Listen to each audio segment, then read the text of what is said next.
Jeff Bezos made a 10-minute trip to space last week, and when he arrived back on Earth, he thanked both Amazon workers and shoppers for making all that happen.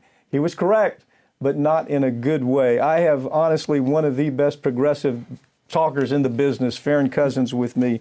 How long we worked together?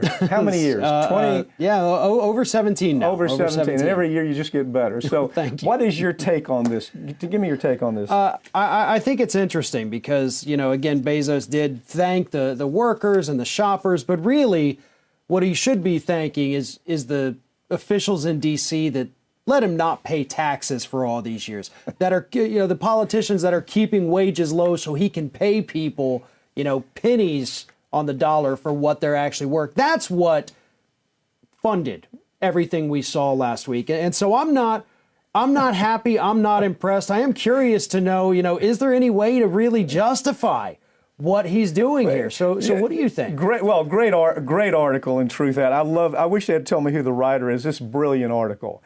And he analyzed it in a way that's a little bit cynical, but that's okay. Yeah, I can't make out the cowboy hat and the penis rocket. It's all, it's fertile ground for saying, take a look here. But I want to tell you something. I thought about this. I'm so offended by the whole idea that this is a guy who makes in 1 second, what the average American worker makes in a week. And I mean, if you follow this out, in 1 minute, he makes more than the average American worker makes in a year.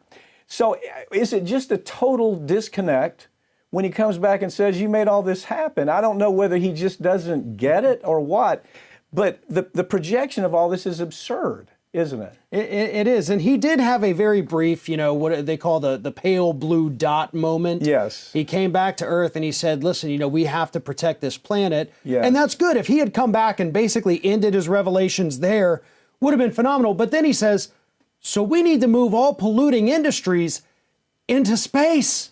So the man finally makes his first trip to space for 10 minutes, comes back and says, let's pollute it. Yeah. When you can't pollute the atmosphere around the planet, right, while trying to protect the planet. So I feel like he almost had that revelation, but didn't quite get there. Needs a better handler. Howard Hughes, let me help this guy. Let me help him just a little bit, okay?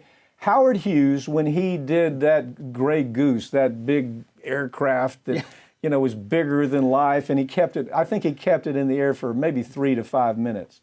And he was hugely criticized for that. But the truth is, out of there came, he moved the whole industry way ahead. The whole aeronautical industry, he moved ahead with that type of thing. Let me help him on this. I'm not a fan of Bezos, right, you know. Yeah. But, you know, we got to tell the whole story on this show.